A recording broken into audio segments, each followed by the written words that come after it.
இப்போ நம்ம வந்து வாழைக்காய் பஜ்ஜி செஞ்சுருக்குறோம். இது நல்லா வீட்டிலேயே செஞ்சது. நம்ம வாழைக்காய் வச்சு செஞ்சுருக்குது. வீட்லேயே நம்ம வந்து பஜ்ஜி மாவு இல்லாமல் கடலை மாவு வச்சு செஞ்சுருக்குது. ரொம்ப சாஃப்டாக நல்ல டேஸ்ட்டாக நல்லாயிருக்கும். நம்ம ஈவினிங் டைமுக்கு டீ டைமுக்கு நல்லா சூப்பரான ஒரு ஸ்நாக்ஸு. நம்ம இது வீட்டிலேயே செஞ்சுக்கலாம். பஜ்ஜி மாவு வேணுங்கிற அவசியம் இல்லை. அதுவும் இல்லாமல் பஜ்ஜி மாவை விட நம்ம வீட்டில் செய்கிற மாவு தான் நல்லா டேஸ்ட்டாக இருக்கும். இப்போ நம்ம வந்து 1 கப்பு கடல மாவு எடுத்துக்கலாம். அரிசி மாவு வந்து ஒரு 1/4 கப் எடுத்துக்கலாம்.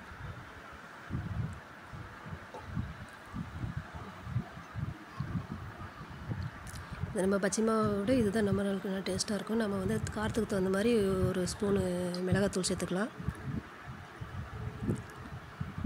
உப்பு தேவையான அளவு, கொஞ்சமாக பெருங்காயத்தூள். இவ்வளோ தான் நம்மளுக்கு இதுக்கு மாவுக்கு தேவையானது. இதனால் நம்ம இப்போ வந்து பஜ்ஜி மாவு பார்த்துக்கு நல்லா நம்ம தண்ணி விட்டு மிக்ஸ் பண்ணி கரைச்சிக்கலாம். இந்த பஜ்ஜி மாவு வந்து நம்ம ரொம்ப நல்லாயிருக்கும். மாவு நல்லா சாஃப்டாக நல்லா சாப்பிட்றதுக்கு நல்லா இருக்கும். நம்ம இப்போ மாவு இந்த அளவுக்கு நம்ம தண்ணி விட்டு கரெக்டாக கரைச்சிக்கிட்டோம். இந்த பதத்துக்கு நம்ம மாவு கரைச்சிருக்கணும். இப்போது வாழைக்காய் எடுத்து வச்சுருக்கு.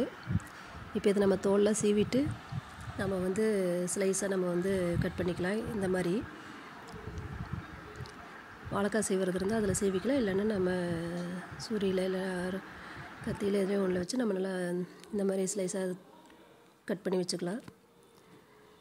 இப்போ எண்ணெய் ஊற்றி எண்ணெய் காயட்டும்.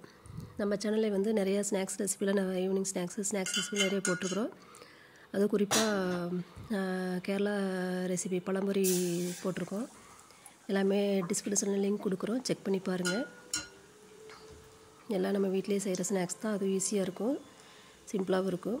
நம்ம வந்து இப்போது வந்து வாழைக்காய் வந்து மாவில் நனைச்சி 2 பக்கம் அப்படியே திருப்பி நனைச்சி எடுத்து எண்ணெய்க்குள்ளே போட்டுக்கலாம். தீ வந்து கொஞ்சம் மீடியம் ஃப்ளேம் கொஞ்சம் அதிகமாக இருந்தால் போதும். கையில் வைக்கக்கூடாது, கொஞ்சம் குறைச்சி வச்சுக்கோங்க.